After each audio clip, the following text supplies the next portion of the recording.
الحمدللہ رب العالمین والصلاة والسلام علی حبیبہ محمد وآلہ وصحبہ اجمعین اما بعد فاعوذ باللہ من الشیطان الرجیم بسم اللہ الرحمن الرحیم الشیطان یعدکم الفقر ویامرکم بالفحشاء واللہ یعدکم مغفرۃ منہ وفضلا واللہ واسع علیم اللهم سبحانك لا علم لنا إلا ما علمتنا إنك أنت العليم الحكيم مولاي صل وسلم دائما أبدا على حبيبك من زانت به الأسر معزز سامعین اکرام السلام علیکم ورحمۃ اللہ وبرکاتہ۔ ارشاد باری تعالیٰ ہے، شیطان تم کو محتاجی سے ڈراتا ہے اور تم کو بری بات کا مشورہ دیتا ہے، اور اللہ تم سے وعدہ فرماتے ہیں اپنی طرف سے بخشش کا اور زیادہ دینے کا، اور اللہ وسعت والے جاننے والے ہیں۔ معزز سامعین کرام، جیسا کہ آپ جانتے ہیں کہ آیات کریمہ انفاق فی سبیل اللہ سے ارشاد فرمائی گئی ہیں یہاں، اور یہ ایک ایسا دنیا کی زندگی جو ہے ایسا امتحان ہے یا ایسی امتحان گاہ ہے کہ جہاں مختلف پہلو اور مختلف حالات سے اس انسان نے گزرنا ہے، اور انسانی زندگی کا جائزہ لیں تو یہ مختلف مراحل سے گزرتی یا آخری حصوں کو جو زندگی کی ہیں عبدالآباد وہاں پر پہنچتی ہے۔ اللہ کریم اپنی حفاظت عطا فرمائے، کمی بیشی کی معافی عطا فرمائے۔ یہ حصے اور خاص کر کے یہ حصہ جو مکلف حصہ ہے، یہ انتہائی نزاکت کا حامل ہے، انتہائی نازک ہے، جہاں انسان کے اندر اس کی اپنی خواہشات نفسانی اس کے ڈگمگانے کا سبب بنتی ہیں، جہاں گرد و پیش کے حالات اس پر اثر انداز ہوتے ہیں، وہیں یہ شیطان مردود اسے وسوسے ڈالتا رہتا ہے۔ لیکن بنیادی حصہ جسے ہم پس پش ڈال دیتے ہیں یا بھول جاتے ہیں، اور یہ شکایات کر رہے ہوتے ہیں کہ حالات ایسے ہیں جس کی روش میں میں بہہ رہا ہوں یا ہم بہہ رہے ہیں۔ اگر اس تمام بدی یا اس تمام خرابی کے سامنے انسان کھڑا ہونے کی طاقت ہی نہیں رکھتا، اس کے اندر استطاعت ہی نہیں ہے، تو پھر یہ امتحان نہ ہوتا۔ اگر یہ امتحان ہے تو پھر حضرت انسان کے پاس دوسرا راستہ، اس کا انتخاب اور اس پر چلنے کی جو حالات اور واقعات ہیں وہ موجود ہیں۔ اب اس کا انحصار اس کے ذاتی فیصلے پر ہے کہ وہ کس راہ کا انتخاب کرتا ہے۔ اسی طرح کی جو رکاوٹیں ہیں یا امتحان ہیں، ان میں ایک امتحان یہ بھی ہے کہ یہ شیطان مردود جو ہے یہ بھی اپنی فرصت دنیا کی پوری کر رہا ہے، اور یہ مختلف لالچ دیتا ہے، وسوسے ڈالتا ہے، اور قیامت کے دن قرآن کریم میں ارشاد فرمایا گیا ہے کہ جو اسے مورد الزام ٹھہرا رہے ہوں گے لوگ، وہ ان کو یہ جواب دے گا کہ میں تو تم سے جھوٹے وعدہ کرتا تھا، اور اللہ کریم کی بات سچی تھی، اور میں نے کوئی زبردستی نہیں کی، تمہیں جو خیال دیا یا جو راہ دکھا اس پر تم خود چلے، اور سچ اور حق کو چھوڑ کر تم جھوٹ کی پیروی کرتے رہے۔ یہ قرآن کریم کے آیات کریمہ اور وہ حصے جو قرآن کریم نے قیامت کے دن اس موضوع کے حوالے سے بیان فرمایا، اس کا مفہوم عرض کر رہا ہوں۔ آج وہ موقع ہے کہ جس موقع میں ہم یہ احتیاط اختیار کر سکتے ہیں اور اپنی ہر سوچ اور عمل کو، اس لیے کوئی وہ سوچ جو شریعت مطہرہ سے باہر ہے، اس میں کمی بیشی ہے، یقیناً وہ شیطان کی طرف سے جلد بازی ہے، اور اس جلد بازی میں صحیح اور غلط کا انتخاب نہیں ہے، یہ حصے یا یہ سوچ درست نہیں ہے۔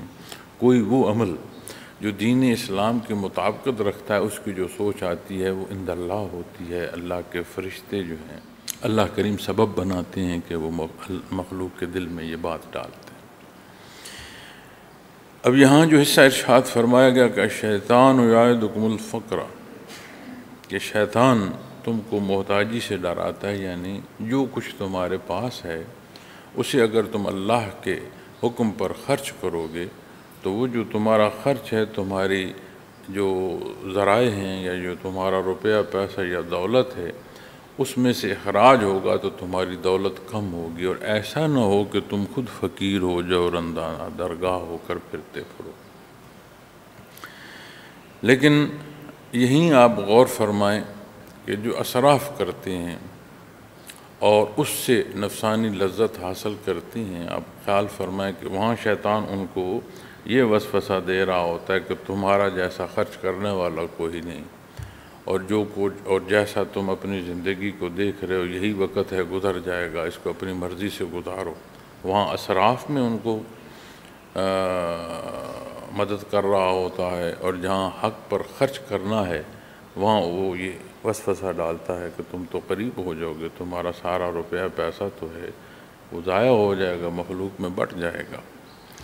شیطان تم کو محتاجی سے ڈراتا ہے، یعنی پھر تم خود محتاج ہو جاؤ گے، ضرورت مند ہو جاؤ گے، پھر تیری احتیاج کون پوری کرے۔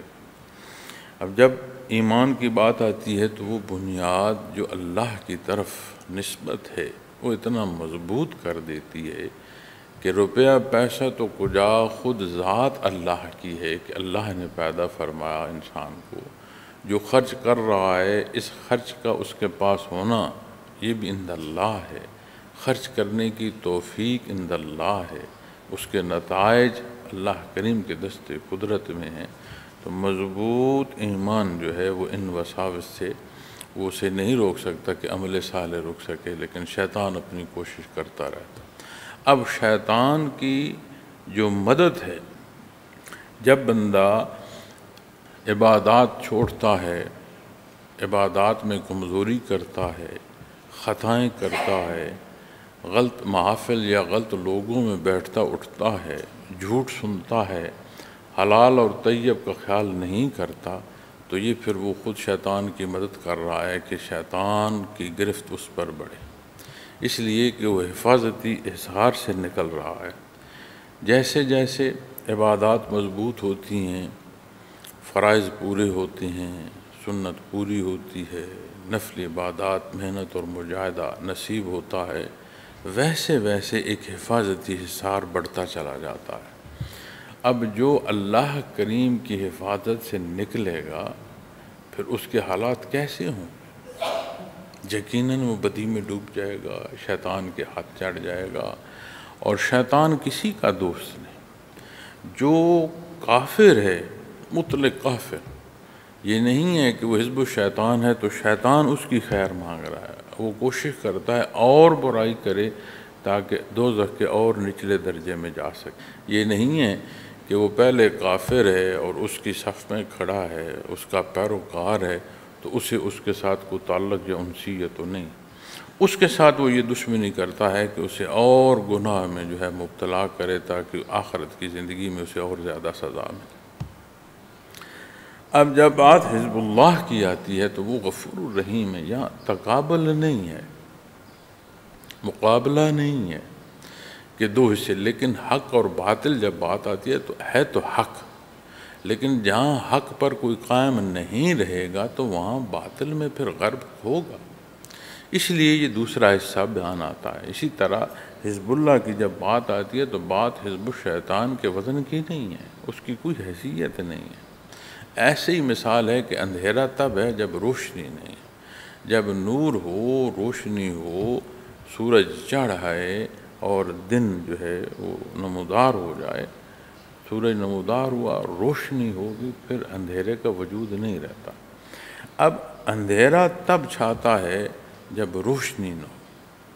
آپ کسی بند کمرے کی مثال دیکھ لیں کہ وہاں آپ جائیں، دروازہ کھولیں، آپ کو اندھیرا محسوس ہوگا، روشنی کا کوئی سبب کریں تو وہ اندھیرا چھٹ جائے گا، فوراً چھٹ جائے گا۔ حالانکہ روشنی اور اندھیرا یہ دونوں باتیں آتی ہیں، لیکن جب آپ دونوں کو ایک جگہ کرتے ہیں تو وجود روشنی کا ہے، وجود اندھیرے کا نہیں رہتا، تقابل میں اس کی حیثیت کوئی نہیں۔ لیکن نور کا نہ ہونا، روشنی کا نہ ہونا، اندھیرا پیدا ہوتا ہے۔ اسی طرح یہ جو شیطنت ہے اس کی حیثیت نہیں ہے۔ جب ہم حق سے ہٹتے ہیں، عمل صالح چھوڑتے ہیں، جو اصول اور ضابطے نبی کریم صلی اللہ علیہ وسلم نے مقرر فرمائے ہیں، ان سے ہٹ کر ہم اپنی خواہشات ذاتی اور خواہشات نفسانی کی پیروی میں لگتے ہیں، تو پھر ہم حق سے ہٹتے ہیں تو ہم نور سے دور ہوتے ہیں۔ تو جب نور سے دور ہوگے، حق سے دور ہوگے، تو یقیناً ناحق میں جاؤ گے۔ جب نور سے دور ہوگے تو یقیناً اندھیروں میں، جہالت میں جاؤ گے۔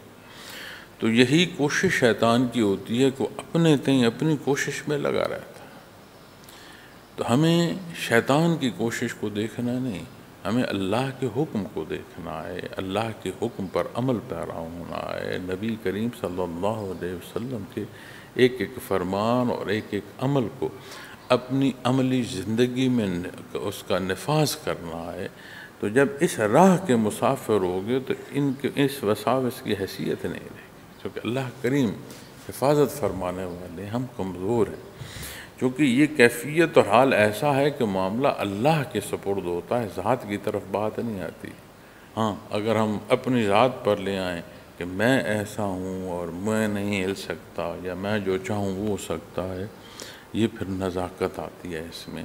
چونکہ جب ذات کی بات آئے گی تو پھر ذاتی استعداد پر انحصار ہوگا، پھر ذاتی استعداد کا انحصار ہم اپنی روزمرہ کی زندگی میں دیکھ لیں، ہمیں سمجھ آ جائے گی کہ ہم کتنے مضبوط کھڑا ہونے والے ہیں۔ اس لیے معزز سامعین کرام، معاملات اللہ کے سپرد کرنا ہی بہتر ہے، اس کے علاوہ معاملہ پھر کمزور ہو جاتا ہے۔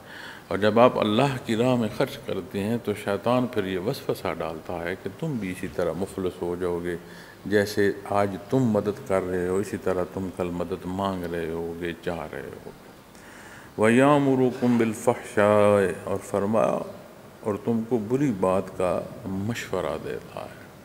قرآن کریم میں یہ حصہ جو فحشا ہے جہاں بیان فرمائی گئی ہے، باقی حصوں میں یہاں بری بات کے معنوں میں آتا ہے، باقی جگہ پر فحاشی کے حصوں میں آتا ہے۔ لیکن بری بات کا مشورہ دیتا ہے تو برائی جو ہے وہ پھر اس طرح ربط بنتا ہے جیسے کسی نے حرام لقمہ کھایا۔ اب حرام کا لقمہ کھانا ایک عمل بد ہے، زیادتی ہے، گناہ ہے۔ اب اس گناہ کا اگلا اثر جو آئے گا وہ یہ آئے گا کہ اتنا نیکی سے دور ہوگا اور مزید برائی میں جائے گا۔ یعنی پہلے تو وہ جھوٹ شاید نہ بولتا ہو، لیکن پھر جھوٹ بولنا اسے آسان لگے، جھوٹ بولنے میں برائی نہ لگے، پھر مزید کسی کا حق اور اس کے ساتھ زیادتی جو ہے وہ اس میں انصاف نہ کر سکے، پھر عبادات پر اثر پڑے گا۔ عبادات جو ہیں، نماز جو ہے وہ بہت بڑا حکم ہے، بالعموم طور پر ہم چھوڑ دیتے ہیں، تو پھر بات بڑھتی چلی جاتی ہے، وزن بڑھتا چلا جاتا ہے۔ پھر یہ نہیں ہوتا کہ ناؤ پار لگے، پھر ناؤ ڈوبنے کے جو خطرہ ہے وہ بڑھتا چلا جاتا ہے۔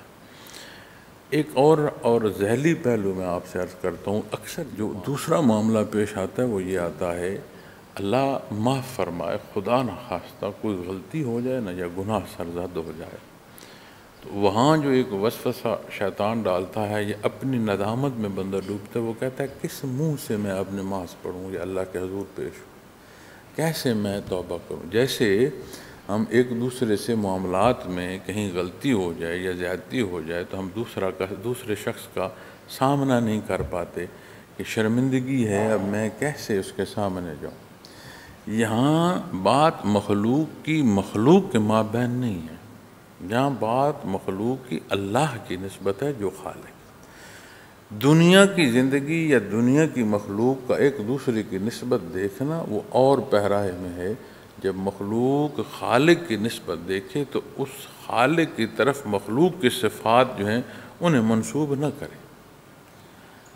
یہی وہ واحد در ہے جہاں معافی بھی نصیب ہو سکتی ہے، معافی کی مانگنے کی توفیق نصیب ہو سکتی ہے، آنے والے وقت میں اصلاح کی جو توفیق ہے وہ نصیب ہو سکتی ہے، نیکی نصیب ہو سکتی ہے، بدی سے دور ہونے کی استعداد نصیب ہو سکتی ہے۔ اللہ نہ کرے کوئی غلطی اور کوتاہی ہو جائے، واپس اللہ کی یاد میں لگ جاؤ۔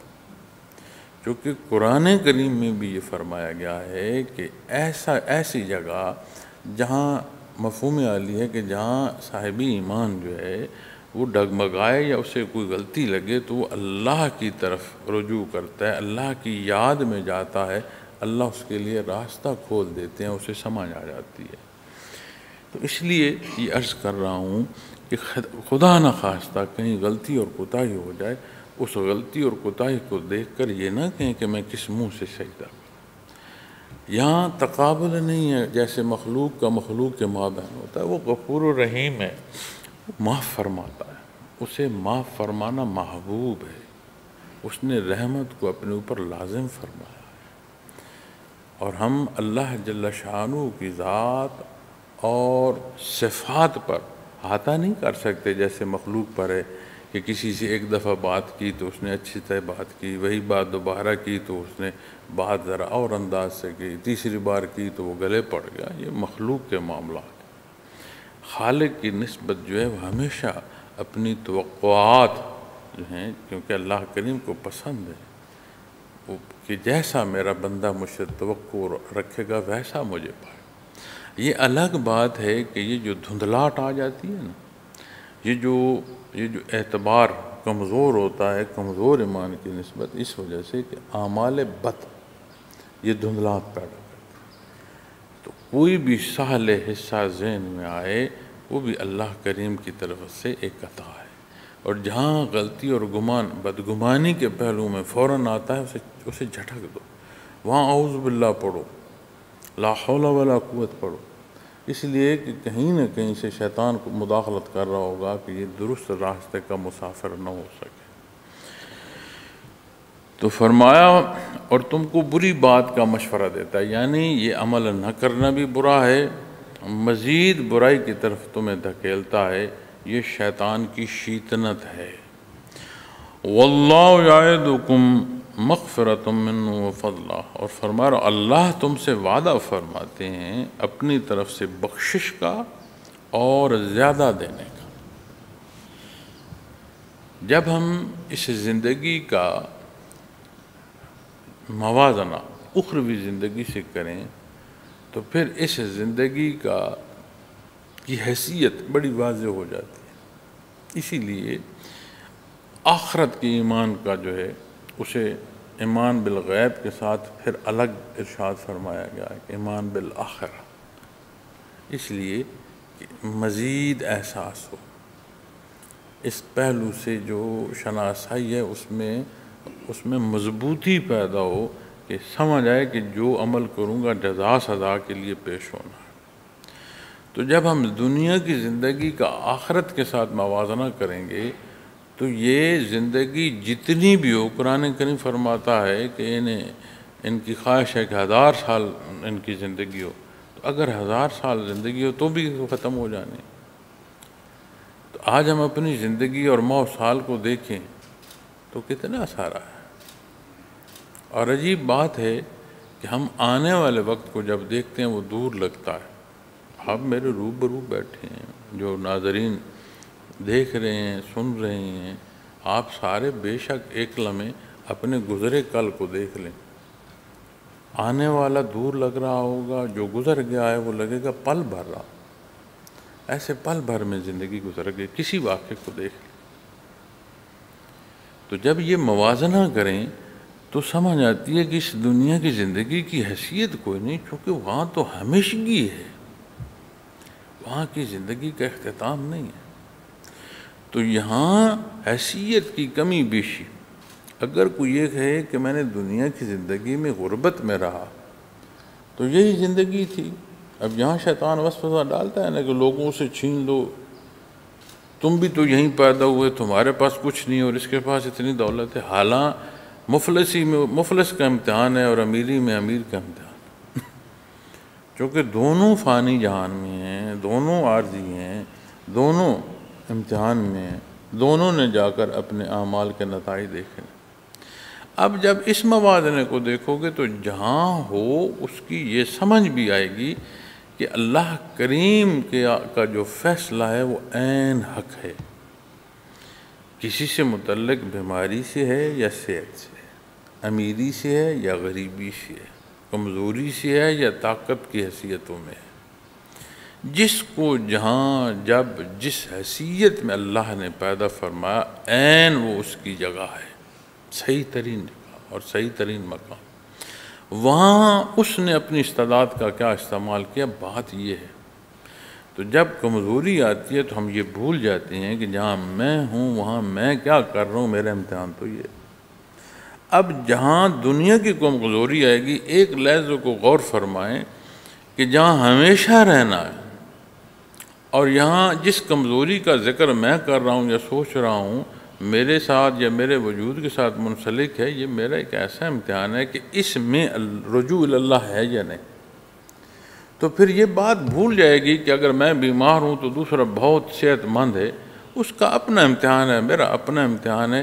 یہاں ہمیشہ نہیں رہنا، جہاں نتائج حاصل کرنے ہمیشہ تو وہاں رہنا ہے۔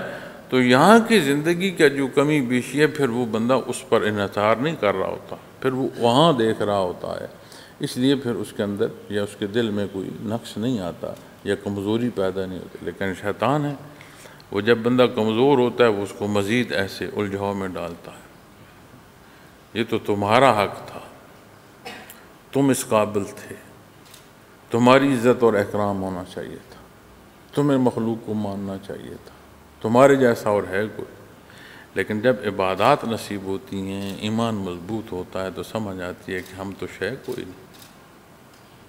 اسی لیے قرآن کریم جب مثال دیتا ہے نا کہ کہاں تک کی باتیں کرتے ہو، اللہ کا انکار کرتے ہو، شرک کرتے ہو، کبھی اپنے آپ کو بھی دیکھو، ایک ناپاک قطرے سے تمہارا ہونا اللہ نے تمہیں عطا فرمایا، اپنے آپ کو دیکھو، کہاں بات جا کرتے ہو۔ تو جب بات اللہ جل شانہ کی طرف جائے گی تو فرمایا کہ اللہ تم سے وعدہ فرماتے ہیں کہ اپنی طرف سے بخشش کا، کہ وہ تمہیں بخش دیں۔ اب یہاں یہ جو بات میں عرض کر رہا تھا آپ غور فرمائیں کہ بخشش اور وہ زندگی جہاں ہمیشگی ہے۔ میں نے اپنی زندگی میں ایسا کوئی موقع نہیں دیکھا، بادشاہوں سے بھی ملا ہوں، فقیروں کے پاس بھی بیٹھا ہوں، اپنی زندگی کے تغیر میں سے بھی گزرا ہوں۔ اللہ حضرت رحمۃ اللہ تعالیٰ علیہ کے درجات بلند فرمائے۔ آپ کا مزاج مبارک بھی ایسا تھا کہ آپ بھی زندگی کی ہر نیم شام سے گزرتے تھے، عملی مزاج تھا آپ کا۔ تو جس کا عملی مزاج ہو وہ زندگی کی ہر نیم شام سے گزرتا ہے، ہر اونچائی اور ڈھلان سے اسے چڑھنا اترنا ہوتا ہے۔ تو ہر پہلو سے میں نے دیکھا ہے، مجھے نہیں معلوم کہ میں دنیا کی نسبت کسی کو دیکھوں تو وہ مطمئن ہوں۔ اگر کہیں کمزوری ہے تو طاقت کی طلب میں لگا ہے، اور اگر کہیں بادشاہی ہے تو وہاں بھی وہ اپنے لیے ایک طاقت چاہ رہا ہوتا ہے اور بادشاہی کے دوام میں لگا ہوتا ہے۔ اس کی فکر اس کمزور سے زیادہ پائی میں نے جہاں جہاں میری ملاقات ہوئی، اور اپنے اس ملک کے اکثر حکمرانوں کے ساتھ ملاقات ہوئی، اور ایسے قریب نشست سے بھی دیکھا، باتیں ذاتی حیثیت میں بھی سنی، تو عمومی حیثیت سے لے کر حکمران طبقے تک اور طاقتور ترین طبقے تک قریب سے دیکھنا جو ہے یہ موقع ملا۔ نہیں سمجھ آتی کہ اگر ہم یہاں زمین پر بیٹھے اپنے حساب کتاب کو پورا نہیں کر پا رہے، جنہیں اللہ کریم نے اتنی طاقت دی ہے، مقتدر ہلکی ہیں، دنیا میں طاقتور ترین دیکھے اور سمجھے جا رہے ہیں، تکمیل ان کے پاس بھی نہیں ہے۔ تو حدیث شریف میں آتا ہے کہ بندے کو اگر ایک وادی سونے کی اللہ دے دے نا تو وہ اس پر نہیں رکتا، وہ کہتا ہے اگر ایک اور وادی سونے کے مجھے مل جائے نا، تو پھر مٹی ہے جو پیٹ بھرتی ہے پھر انسان۔ اب یہ سارا وہ راستہ ہے جو شیطان کی پیروی میں آتا۔ اللہ کا یہ کرم اور احسان ہے کہ دین حق مخلوق تک ایسے پہنچا، کوئی یہ نہیں کہہ سکتا کہ میں حق کو باطل کو پہچان نہیں سکتا۔ حق حق ہے اور باطل باطل ہے، ہر شے بڑی بات ہے۔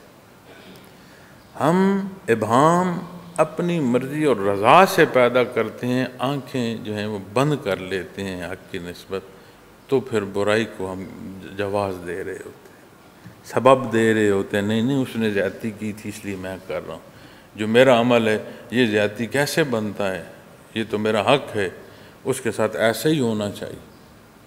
اب وہ زیادتی جو ہم اپنے آپ کے ساتھ کر رہے ہیں وہ یہ ہے کہ ہم خود کو دھوکہ دے رہے ہیں۔ یہی معاملہ جب اللہ کی طرف جاتا ہے، اللہ پاک اپنی حفاظت عطا فرمائے، تو اللہ جل شانہ فرما رہے ہیں یعدکم، وہ وعدہ فرما رہا ہے کہ حق پر قائم رہو، وعدہ اللہ کا ہے۔ اور دنیا کی شیطنت کیا کہتی ہے، وہ وعدہ ہی کیا جو وفا ہو، کتنا فرق ہے۔ اور جب اللہ کی نسبت یہ بات آ رہی ہے تو یقینی ہے، کوئی ابہام نہیں۔ اپنا رخ نبی کریم صلی اللہ علیہ وسلم کی اطاعت میں دیکھو، اللہ وعدہ فرماتا ہے، اللہ کے حبیب صلی اللہ علیہ وسلم کی پیروی کو مقدم بناؤ، اپنا ہر وقت جو ہے ایسے بسر کرو جیسے اللہ نے پسند فرمایا۔ عبادات کو جمع ہو تو عبادات کو مقصود رکھو، عبادات میں بھی ذات میں نہ بھٹکو، جو خوش جمع ہے اسے ڈولنے کا سبب نہ بن جاؤ۔ اسی لیے حضرت رحمۃ اللہ تعالیٰ علیہ فرمایا کرتے تھے کہ یہ جو تحقیق کرتے ہو کہ میرے مراقبات کیا ہیں، وہ فرمایا کرتے تھے کہ اسے پوچھنے کی بجائے اپنے اعمال میں دیکھا کرو، تمہارے اعمال صالح ہیں تو تمہارے مراقبات میں ترقی ہو رہی ہے، کیونکہ اصلاح ظاہر میں تمہارے سامنے ہے۔ اگر ظاہر میں اصلاح نہیں ہو رہی، خرابی بڑھ رہی ہے، تو پھر مراقبات کیا ہیں تمہارے؟ تو اللہ جل شانہ بخشش کا وعدہ فرماتے ہیں، وفضل، اور زیادہ دینے اور فضل عطا فرمائے۔ اب یہاں جب بات آتی ہے نا اللہ کے فضل کی، تو اس میں چونکہ پہلے حصے میں بخشش بیان فرمائی گئی ہے، تو یہاں کی نسبت بھی کہ یعنی آخرت میں اسے بہت زیادہ عطا ہو، لیکن یہاں آخرت ہی نہیں فرمایا گیا۔ تو جب معنی بعید میں دیکھیں گے تو اس کی تفسیر میں یہ سمجھ آتا ہے کہ جہاں شیطان تمہیں کمی کا کہہ رہا ہے نا کہ تمہارے اندر کمی واقع ہوگی، محتاج ہوگے، تو وہ تو دنیا کی بات کر رہا ہے نا۔ تو جب اس آیہ کریمہ کی اس پورے فرمان کے تحت دیکھو گے تو معنی بعید میں سمجھ آتی ہے، واضح سمجھ آتی ہے، دنیا اور آخرت میں اللہ بہت عطا فرمائے۔ اللہ کے نام پر دینے سے کوئی مفلس نہیں ہوگا، محتاج نہیں ہو۔ وہ ضابطہ اور وہ اصول یاد رکھیں جو اسلام مقرر فرماتا ہے۔ اب اگر میرے پاس ایک حصہ یا ایسا ہے، یا جسے میں کہوں کہ جمع ہے یا جمع پونجی ہے، اس میں محتاج یا غریب کے لیے جو حق ہے، وہاں جہاں فرائض ہیں وہ بھی بیان فرمائے گئے ہیں، صدقات کے حصے میں بیان فرمائے، لیکن میرے ذمے وہ بھی ہے جن کا حق مجھ پر ہے، وہ میرے اہل خانہ ہیں، میری اولاد ہے، میرے عزیز و اقارب۔ یہ بھی درست نہیں کہ میں ان کا حق کسی کو دے دوں، یہ بھی درست نہیں کہ میں ہر شے جمع کر کے بیٹھ جاؤں اور کسی کو کچھ نہ دوں۔ تو ایک اعتدال، دین اسلام اعتدال دیتا ہے حیاتی میں، پوری زندگی کا۔ وہ عمل جو اللہ کے حکم کے مطابق کیا جاتا ہے، اس سے نہ گھر کو نقصان پہنچتا ہے، نہ معاشرے میں خرابی پیدا ہوتی ہے جہاں بندہ رہ رہا۔ آپ اپنے کسی عمل کو دیکھ لیجئے گا، جانچ لیجئے گا، جو عمل آپ نیت سے عمل تک اللہ کے حکم کے مطابق کر رہے ہوں گے، وہ اعتدال دے گا، آپ کی زندگی میں بھی اعتدال دے گا، آپ کے گرد و پیش بھی اعتدال دے گا۔ لیکن جب ہم اپنی مرضی اور اپنی خواہش پر انحصار کرتے ہیں، تو عمل صالح پر بھی آ کر جب ہم اپنی خواہشات کا نفاذ کرتے ہیں تو خرابیاں پیدا ہونا شروع ہو جاتی ہیں۔ تو جب بات اللہ کی نسبت آئے گی تو وہ بخشنے والا ہے، غفور الرحیم ہے، وہ بخشش کا وعدہ فرما رہا ہے اور عطا کا، دنیا اور آخرت میں اللہ کریم تمہیں عطا فرمائے گا۔ واللہ واسع علیم، اور فرما اللہ وسعت والے، جاننے والے، ہر پہلو سے وسیع۔ جو نسبت مال کی طرف سے وہاں پھر کوئی کمی نہیں۔ بڑے حضرت رحمۃ اللہ تعالیٰ علیہ کہ ایک دن میں ایک سن رہا تھا بیان مبارک، آپ ہنس رہے تھے اور ساتھیوں کے ساتھ گفتگو کی نشست تھی، کوئی بیان نہیں تھا، تو آپ فرما رہے تھے کہ یہ مجھے کہتے ہیں کہ پتہ نہیں کس کو لوٹ لاتا ہے، اس کے پاس ہر شے ہوتی ہے۔ بڑے حضرت رحمۃ اللہ علیہ فرما رہے، تو پھر انہوں نے نا بڑے پرجوش انداز میں فرمایا، ان کا کہ میرا اس کے خزانے میں ہاتھ ہے جسے لٹانا پسند ہے، میں اس کے خزانے سے لوٹ لاتا ہوں جو مجھے اور لوٹنے دیتا ہے، اس کا خزانہ ختم نہیں ہوتا۔ یعنی اللہ کی طرف نسبت کی کہ انہیں یہ نہیں سمجھ آتی کہ میری احتیاج میرا اللہ پوری کرتا ہے، جسے خزانہ لٹانا پسند ہے اس کے خزانے سے لوٹتا ہوں، اس کے خزانے میں ہاتھ ہے۔ تو یہ جو حصہ ہے نا کہ نسبت اللہ کی طرف نصیب، اسی لیے میں اور آپ یہاں جمع ہیں۔ یہ جو رذالت ہے، یہ جو کمینگیاں ہیں، یہ جو نفسانی خواہشات کی جڑیں پیوست ہو جاتی ہیں قلوب میں، ان سب حصوں کو اکھاڑ بار پھینکا جائے اور اللہ کا نام نصیب ہو، اللہ کا ذکر نصیب ہو، کیفیات محمد رسول اللہ صلی اللہ علیہ وسلم ہمارے قلوب میں بھی جلوہ افروز ہو، ہمیں بھی یہ نسبت نصیب ہو، اللہ نے امتی ہونا نصیب فرمایا، اللہ نے اتباع کی توفیق دی ہے، تو یہ اتباع نیا خانے دل تک ایسا رشتہ جوڑ دے کہ ہمارے جو قلوب ہیں وہ بھی مزین۔ تو جب بھی عبادت کی نسبت بیٹھتے ہیں خالص اللہ کے لیے بیٹھا کریں، اپنا وقت ضائع نہ ہونے۔ جو لمحہ گزر جاتا ہے پلٹ کر نہیں آتا، جتنی مرضی کوئی دولت خرچ کر لے، جتنا مرضی کو قوت بازو کا استعمال کر لے، گزرا لمحہ واپس نہیں آتا۔ اس کی اپنی ذات کا بھی جو لمحہ گزر گیا وہ واپس نہیں لا سکتا، اس دنیا کے لمحات کو کیسے لوٹا سکتا ہے؟ تو ایسا غفور الرحیم ہے کہ غفلت کے گزرے لمحوں پر بھی ندامت ہو، شرمندگی ہو، معافی کا طالب ہو۔ وہ جو گزرے لمحات غلطیوں اور خطاؤں کے ہیں نہ صرف ان کی معافی عطا فرماتا ہے، اس معافی کی طلب پر اجر اور ثواب عطا فرماتا ہے۔ یہ سوائے ایمان کے اور ممکن نہیں ہے۔ یہ صاحب ایمان، یا ایھا الذین آمنوا، اے وہ لوگو جن کی تڑپ اللہ کے لیے ہے، جن کی محبت، جن کی چاہت اللہ کی نسبت ہے، یہ وہ رشتہ ہے جو ایک امتی کو نصیب ہو رہا ہے۔ اس امتی کے رشتے کے باہر خیر نہیں ہے، دھوکہ ہے، وقتی اور لمحاتی لذات ہیں جن کا حصول بھی تمہیں مطمئن نہیں کرے گا، تمہارے اطمینان کو ہلا کر رکھ دے گا۔ میرے اختیار میں نہیں ہے ہر ایک کو پابند کر دوں، میرے اختیار میں نہیں ہے کہ دنیا کا رخ بدل دوں، میرے اختیار میں میری ذات بھی نہیں ہے۔ کوئی بری و ذمہ نہیں ہو سکتا اگر اپنے اعمال درست نہ کرے اور اعمال کی درستگی نہ ہو، کردار درست نہ ہو، یہ شہادت ساتھ نہ ہو، تو جس دن وہ عدالت میں کھڑا ہو کہ اس کا مقدمہ جیت جائے، نہیں، یہ حصے ساتھ چاہیے۔ خالص بولا کرے، خالص صاف اپنا اندر ٹٹول کر کھنگال کر بولا کرے کہ جو میں کہہ رہا ہوں میں واقعی وہ کہہ رہا ہوں۔ اب اگر اپنی حالات یا اپنی عمر کو یا اپنے گرد و پیش کو دیکھوں تو یہ نہیں سمجھ آتی کہ بڑے ضعیف ہیں یا بڑے پرانے لوگ ہیں، پرانے وقتوں کی بات کر رہے ہیں، نہیں، اسی دور کے ہم لوگ۔ لیکن بچپنے کو دیکھیں تو وہ دور یہ نہیں لگتا۔ آج جہاں زندگی بسر کر رہے ہیں یہ کوئی اور جہان لگتا ہے، یہ آسائش نہیں تھی۔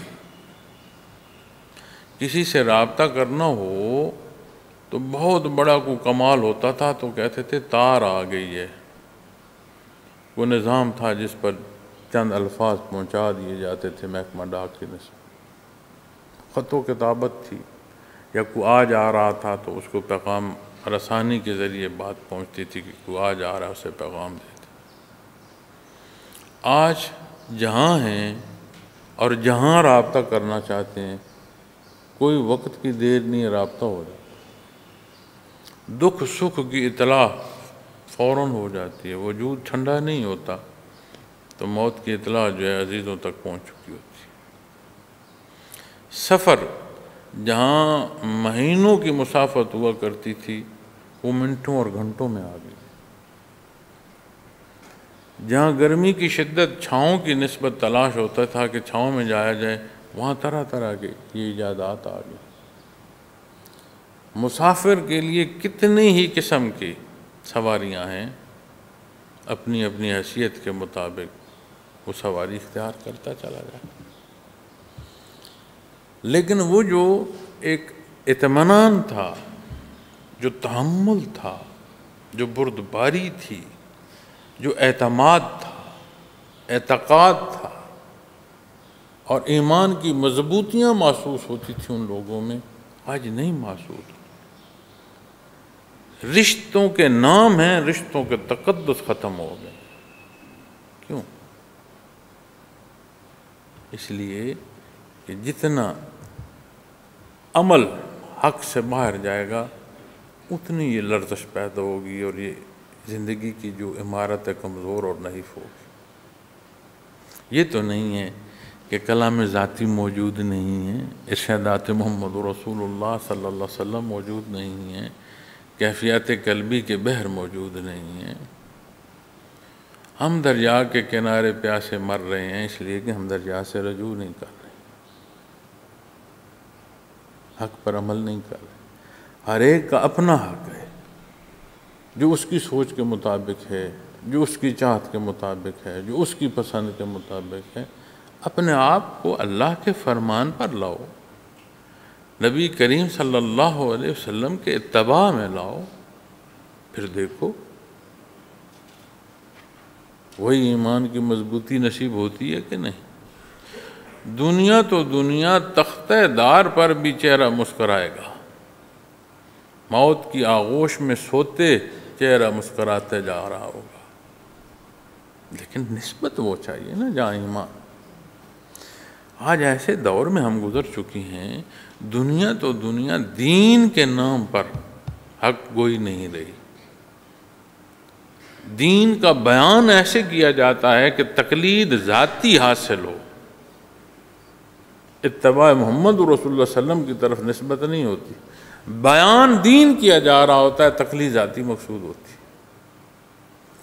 فرمان اللہ کا سنایا جا رہا ہوتا ہے، لیکن مقصد یہ ہوتا ہے کہ میری بات جو اس کا وزن قائم۔ اس لیے حق موجود ہے، یہ کمزوریاں ہمارے اپنے کردار کی نسبت ہے۔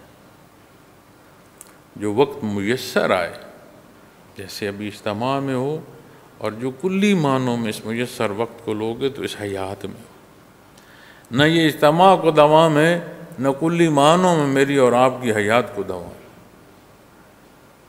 تو یہ جو دستک ہے ایسی ہو کہ ہم اس کی سنائی، اس کی آواز ہمارے اعمال تک ہمیں احساس دلاتا رہے کہ میاں کیا کر رہے ہو، اپنے اللہ کے روبرو ہو، اس کے فرشتے لکھ رہے ہیں، تیرا ایک ایک لفظ اس کی فضاؤں میں جا کر جمع ہو رہا ہے، تو اسے پلٹ کر نہیں سن سکتا۔ یہ تو نہیں ہے کہ وہی تیری آواز، وہی فضائیں تیرے مقابل آ کر شہادت دیں۔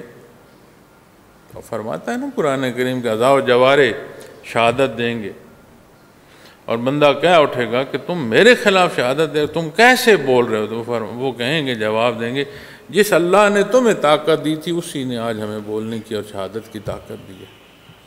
تو جو کہے ہوئے الفاظ ہیں، ایک لہجے کو سوچو نا، میں نے آج تک کون کون سا لفظ کہاں کہاں کیا کہا ہے، اور وہ پلٹ کر میرے منہ پر ہو اور اللہ کے روبرو میرا حساب ہو رہا ہو۔ اپنے تخلیے کے معاملات، اپنی سوچیں، اعمال، ان کو دیکھتے آئیں، کیا سوچا اور کس عمل تک پہنچے۔ غفور الرحیم ہے، کوئی کمزوری سوچ کی آئے جب تک اس پر عمل نہ ہو وہ معاف فرماتا ہے۔ اور ایسا غفور الرحیم ہے، نیکی کا خیال آئے اور نہ کر سکو پھر بھی اجر اور ثواب دیتا ہے۔ اللہ کریم میرا اور آپ کا حامی و ناصر ہو، اپنی یاد کی توفیق دے، کیفیت محمد رسول اللہ صلی اللہ علیہ وسلم نصیب فرمائے، اس زندگی کی سختیوں میں، اس امتحان گاہ میں اللہ اپنی حفاظت عطا فرمائے۔